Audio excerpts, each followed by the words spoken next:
জনাব আল্লামা বাবুনগরী যেটাকে বলছেন, কাদিয়ানীরা ইমানের যত ক্ষতি করতে পারেনি এটা জামায়াতে একজন ইসলামী তার চেয়ে বেশি ক্ষতি করেছে। ইনি কাউকে কোট করছেন মানে তো তাকে আসলে এন্ডোর্স করছেন, তাই না? মানে এটা হচ্ছে যে গত কয়েক মাস ধরে আপনি জানেন যে হেফাজতে ইসলামের আমির জামায়াতে ইসলামীকে নিয়ে একের পর এক নেতিবাচক বক্তব্য দিচ্ছেন। আমি যদি একটু পরে বলি যে উনি বলছেন জামায়াতের ইসলাম মদিনা নয়, মওদুদের ইসলাম, জামায়াতের আকিদা সহি নয়, জামায়াত কাদিয়ানীদের চেয়েও ভয়ঙ্কর, জামায়াত ইমানের বড় ডাকাত, এসব বলে তিনি জামায়াতকে ভোট দিতে নিষেধ করছেন। আপনি হেফাজতের আমিরের বক্তব্যকে বলছেন ব্যক্তিগত মন্তব্য। এই বক্তব্য যদি সংগঠনেরও নাও হয়, এই বক্তব্যগুলি নিয়ে আপনার ব্যাখ্যা বা মূল্যায়ন কি, আমি এটা জানতে চাই। যে মিডিয়ায় আমরা নিউজটা এরকম দেখতে পাই যে হেফাজত এখন কিছুটা বিএনপির দিকে, আর হেফাজত নেতাদের রাজনৈতিক দলগুলি কিছুটা জামায়াতের সঙ্গে। আপনি যদি একটু আমাদের একটু বলতেন যে জামায়াতকে যেভাবে তিনি বলছেন হেফাজতের আমির জনাব শাহ মহিবুল্লাহ বাবুনগরী, তার বক্তব্যটাকে আপনি ব্যক্তিগত মন্তব্য বললেও যেহেতু তিনি একটি আপনাদের অরাজনৈতিক সংগঠনের আমির, সেটাকে আপনারা আসলে কিভাবে দেখেন? তো উনি যেহেতু অরাজনৈতিক ব্যক্তিত্ব, তার বক্তব্যগুলো অরাজনৈতিক, এবং তিনি তার ধর্মীয় বিশ্বাসের জায়গা থেকেই এই বক্তব্যগুলো দিয়েছেন। আমিরে হেফাজতের যে মন্তব্যটি আপনি কোট করলেন, সেটি মূলত ওনার নিজস্ব মন্তব্য না। এটা আমাদের উপমহাদেশের একজন খ্যাতিমান আলেমে দ্বীন এবং এই পাক ভারত উপমহাদেশের ভারত এই স্বাধীনতা, ইংরেজ বিরোধী স্বাধীনতা আন্দোলনের অন্যতম রূপকার হুসাইন আহমদ মাদানী, যিনি ভারতের অত্যন্ত প্রভাবশালী দারুল উলুম দেওবন্দের বড় মাপের একজন শাইখুল হাদিস, তার এই মন্তব্য যে তিনি বলেছেন যেটা, যে মওদুদী সাহেবের যে ওনার যে দৃষ্টিভঙ্গি ইসলাম সংক্রান্ত বিষয়ে, সেই দৃষ্টিভঙ্গিগুলো যদি পরিপূর্ণভাবে প্রতিফলিত হয়, তাহলে তার যে ফলাফলটা দাঁড়াবে, সেই ফলাফলটা অনেক ভয়ঙ্কর। তো যেহেতু কাদিয়ানি ফিতনাটা এটা একটা সীমিত পরিসরের মধ্যেই এটা সীমাবদ্ধ, কিন্তু মওদুদী সাহেবের তার যে চিন্তাধারাগুলো, সেগুলো ব্যাপক মানুষের মধ্যে আলোড়ন সৃষ্টিকারী, ব্যাপক মানুষের মধ্যে এটা জনপ্রিয়তা লাভ করেছে। সেই বিবেচনায় উনি বলেছেন যে মওদুদী মত এই কাদিয়ানি মতবাদ তো একটা গণ্ডিবদ্ধ কিছু মানুষকে বিভ্রান্ত করছে, কিন্তু মাওলানা মওদুদী সাহেবের যেই চিন্তাধারাগুলো ধর্ম সংক্রান্ত, ইসলাম সংক্রান্ত, ইতিহাস সংক্রান্ত, সাহাবীদের সংক্রান্ত, নবীদের সংক্রান্ত, সেই বিশ্বাসগুলো, এটার যে পরিণাম, যদি কেউ এই বিশ্বাসগুলিকে, আমার একটা প্রশ্ন আছে, সেটা একটু হচ্ছে কথা শেষ করে, একটু এই কথাটা শেষ, জি এক মিনিট ভাই, জি একটু। জি জি যে যদি কেউ এই বিশ্বাসগুলোকে ধারণ করে নেয়, হুম তাহলে তার ফলাফল তার জীবনে অত্যন্ত ভয়াবহ ঘটতে পারে। ইতিমধ্যে বারবার কিন্তু জামাতে ইসলাম তারা এই কথা বলার চেষ্টা করে হুম। যে তারা সম্পূর্ণরূপেই মওদুদী সাহেবের সকল মতবাদকেই যে তারা অক্ষরে অক্ষরে বাস্তবায়ন করবে, এমন ঘটনা কিন্তু তাদের ঘোষণা তাদের পক্ষ থেকে নেই। তো সেই জায়গা থেকে আমিরে হেফাজতের বক্তব্য হলো মূলত মওদুদী সাহেবের চিন্তাধারা ব্যক্তিগত, এবং তার সেই চিন্তাধারাগুলি অনুসরণ করলে, কেউ ধারণ করলে তার যে ভয়াবহ ফলাফল ঘটতে পারে, সেই বিষয়ে সতর্কবাণী। আর আমরা যেই জায়গা থেকে কাজ করতেছি, সেটা হলো আমরা মনে করি যে ইসলামী রাজনৈতিক দল হিসাবে আমাদের প্রধান ফোকাস পয়েন্ট হলো যারা রাষ্ট্র ব্যবস্থায় ইসলাম চায় আর যারা রাষ্ট্র ব্যবস্থায় ইসলাম চায় না। যখন ইসলামিক রাজনৈতিক সংগঠন হিসেবে আমার অবস্থান, যারা রাষ্ট্র ব্যবস্থায় ইসলাম চায় তাদের পক্ষে আমাকে অবস্থান নিতে হয়। কাজেই এই জন্য যিনি রাজনীতি করেন আর যিনি রাজনীতি করেন না, তার মূল ফোকাস পয়েন্ট একটা হয় না কখনোই। আহ, জি আপনি বলেন।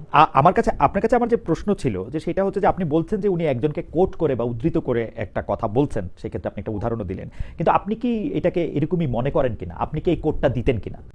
জনাব আল্লামা বাবুনগরী যেটাকে বলছেন, কাদিয়ানীরা ইমানের যত ক্ষতি করতে পারেনি এটা জামায়াতে একজন ইসলামী তার চেয়ে বেশি ক্ষতি করেছে। ইনি কাউকে কোট করছেন মানে তো তাকে আসলে এন্ডোর্স করছেন, তাই না? মানে এটা আরেকজনকে উদ্ধৃত করেও আমরা যখন একটা কথা হ্যাঁ বলি, তার হ্যাঁ, বক্তব্যের সাথে আমি একমত হয়ে বলি। যার আপনি এই যার বক্তব্যের সাথে যার একমত না? কথাটা জি, আপনি এই বক্তব্যের সাথে একমত না তাহলে? আমি এই বক্তব্যের সাথে একমত না, আমি কথা বলিনি। আচ্ছা। আমি সেই বক্তব্যের যে ব্যাখ্যা, হুম হুম সেই বক্তব্যের যে মূল উদ্দেশ্য, সেই উদ্দেশ্যটাকে আমি ব্যক্ত করলাম। এবং এই বক্তব্যটা আমাদের একজন অনুসরণীয় ব্যক্তির, এবং তিনি রাজনৈতিক দূরদৃষ্টি সম্পন্ন হুম এবং ধর্মীয় স্কলার, হুম কাজেই তিনি তার ধর্মীয় জায়গা থেকে এটার পরিণামের বিষয়ে সতর্ক করেছেন। আমরা জামাতে ইসলামের যারা আছে, মওদুদী সাহেবের ফলোয়ার, তাদেরকেও আমরা সতর্ক করার জন্য আমরা ওই কথা বলি যে ওকে। এই বিষয়টা যদি আপনারা যদি ভুল করেন, তাহলে আপনারা এই ধরনের ক্ষতির মধ্যে পতিত হতে আপনি পারেন। কি মনে করেন যে আল্লামা মামুনুল হক, আপনি কি মনে করেন যে মওদুদী সাহেবের দেখিয়ে দেওয়া আদর্শ বা পথ বাদ দিলে জামায়াতে ইসলামী যে মানে কথা বলে সেই রাজনীতিতে তারা থাকবে, নাকি তাদের কিছু পরিবর্তনও করতে হবে যদি ব্যাপারটা শুধু মওদুদী সাহেবই হয়? হ্যাঁ, শুধু এখানে আমি জামাতে ইসলামের রাজনীতি সম্পর্কে আমার যে অবজারভেশন, হুম। সেটা হলো জামাতে ইসলাম অনেক ক্ষেত্রেই মওদুদী সাহেবের অনেক আদর্শকেই তারা অনুসরণ করে না। ওকে। যারা মওদুদী সাহেবের একনিষ্ঠ ভক্ত, তাদের পক্ষ থেকে জামাত ইসলামের ব্যাপারে এই ধরনের বড় ধরনের আপত্তিও আছে, হুম। যে মওদুদী সাহেবের বেশ কিছু গুরুত্বপূর্ণ ফিলোসফি, তার হুম। বেশ কিছু দর্শন জামাত ইসলাম রাজনীতিতে অনুসরণ করছে না। যেরকম জামাত ইসলাম যেইভাবে হুম। গণতান্ত্রিক ধারাকে প্রমোট করছে, এটা মওদুদী সাহেবের মূল তার যে বক্তব্য, তার যে আদর্শ, সেটা থেকে অনেকে হুম। মনে করেন যে জামাত ইসলামের বিচ্যুতি ঘটেছে। ওকে। কাজে সেই হিসাবে আমি বলতে চাই, এই জায়গায় কিছুটা ব্যবধান আছে আর কি। আপনি যেহেতু গণতন্ত্রের প্রশ্নটা তুললেন, সেহেতু আমি একটু জানতে চেয়ে রাখি যে আপনি মানে বা খেলাফতে মজলিস গণতন্ত্র প্রশ্নটাকে কিভাবে ডিল করে। আসলে গণতন্ত্র বলতে আমরা যে মডেলটা দেখি, জামায়াতে ইসলামীও যে ধরনের গণতন্ত্রের কথা বলে, খেলাফতে মজলিসের ক্ষেত্রে গণতন্ত্রের প্রশ্নের উত্তরটা কি আসলে? খেলাফতে মজলিসের চোখে গণতন্ত্রটা কেমন? হ্যাঁ, হ্যাঁ। আমরা আমরা আমরা গণতন্ত্রের মধ্যে তিনটা পার্ট করি। এই গণতন্ত্রের মধ্যে তিনটা পার্ট আছে। একটা পার্ট হলো বিশ্বাসের জায়গা, আরেকটা পার্ট হলো অ্যাপ্লিকেশনের জায়গা। অ্যাপ্লিকেশনের জায়গার মধ্যেও আবার দুইটা পার্ট আছে। আমরা তো গণতন্ত্রের যে সবচেয়ে জনপ্রিয় ডেফিনিশন আব্রাহাম লিঙ্কনের দেয়া, government of the people, by the people, for the people, এটাই আমরা জানি। তো এই যে গভর্নমেন্ট অফ দ্য পিপল, এটা হলো বিশ্বাসের জায়গা গণতন্ত্রের। এই জায়গাটা ইসলামের সাথে শতভাগ সাংঘর্ষিক। ইসলাম কখনোই রাষ্ট্রের, জনগণের, কারোরই নিরঙ্কুশ সার্বভৌম ক্ষমতাকে স্বীকার করে না। ইসলামের লা ইলাহা ইল্লাল্লাহ যে ব্যক্তি বিশ্বাস করবে, ইসলামের সেই প্রথম কালেমার সাথেই গভর্নমেন্ট অফ দ্য পিপলের সরাসরি সংঘর্ষ। কাজে আমরা মনে করি না যে গভর্নমেন্ট অফ দ্য পিপল, জনগণের যেটা চাইবে, যা চাইবে সেটাই আইনে পরিণত হবে, বিষয়টা এমন নয়। বরং সমস্ত মানুষ মিললেও, তারা ঐক্যবদ্ধ হলেও, একমত হলেও আল্লাহর কোন আইনের বিপরীত তাদের কোনো আইন করার অথরিটি বা সেই অধিকার তাদের নেই। এই জায়গাটা গণতন্ত্রের সাথে সম্পূর্ণ আমরা ডিফার করি। ফর দ্য পিপল যেটা, এটা গণতন্ত্র যেটা বলে যে সরকার বা রাষ্ট্র জনগণের কল্যাণে কাজ করবে, এটার মধ্যে ইসলামের সাথে গণতন্ত্রের সাথে কোনো ব্যবধান নাই, শতভাগ মিল আছে। বাই দ্য পিপলের যে জায়গা, সেটা ইসলামের একটা ভিন্ন ফর্মুলা আছে, গণতান্ত্রিক নির্বাচন ব্যবস্থার একটা ভিন্ন ফর্মুলা, সেটা শতভাগ ইসলামের সাথে মিলে না। তো আমরা শুধুমাত্র বাই দ্য পিপল, যে জনগণ, নির্বাচন যে পদ্ধতি গণতন্ত্রের, আমরা মন্দের ভালো হিসেবে গণতন্ত্রের নির্বাচন ব্যবস্থাটাকে আমরা অল্প সময়ের জন্য বা সাময়িক সময়ের জন্য বিকল্প ভালো কোনো ব্যবস্থা না থাকায় আমরা গণতান্ত্রিক নির্বাচন পদ্ধতিকে আমরা অনুসরণ বা সেটাকে আমরা প্রয়োগ করছি বা সেটাতে অংশগ্রহণ করছি, বিষয়টা এতটুকু। আপনার কি এই ক্ষেত্রে ইরানে যেটা চলে বা শিয়ারা যেটা দ্বাদশ ইমামীয় মতবাদের মধ্যে দিয়ে যারা এটা এগিয়ে আসছে, মানে স্টার্টিং ফ্রম আলী রাদিয়াল্লাহু আনহু, তারপরে হাসান হোসেন জয়নাল আবেদিন মৃত্যুকি মিন্নকি হয়ে, তারপরে এটা হয়ে যে 12 ইমামীয় যে মতবাদ, যে ইমাম সাহেব তার একটা খেলাফত বা বায়াত দিয়ে যাবেন, আপনারা কি ওইটাতে আস্থা রাখতেছেন বা ওইরকম একটা কিছু না, করবেন? না, না, সেটাকে তো আমরা সঠিক মনে করি না। তাদের যে শিয়াদের যে ইমামতের যে বিশ্বাস, হুম। সেটা একদম আমাদের মৌলিক প্রিন্সিপালস গুলির সাথে সাংঘর্ষিক।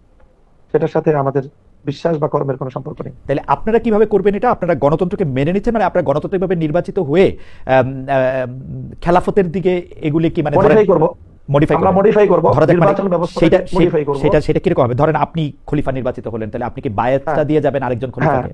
সেটা না, না, না, না, না, না, সেটা হবে কেন? সেটা কি আমরা করবেন? যেটা করব সেটা হলো সর্বপ্রথম আমাদের যে শরিয়া ভিত্তিক নির্বাচন ব্যবস্থার যে ফর্মুলা, হুম। আমরা প্রথমে নির্বাচন কমিশনটাকে আমরা এখানে সংস্কার করব।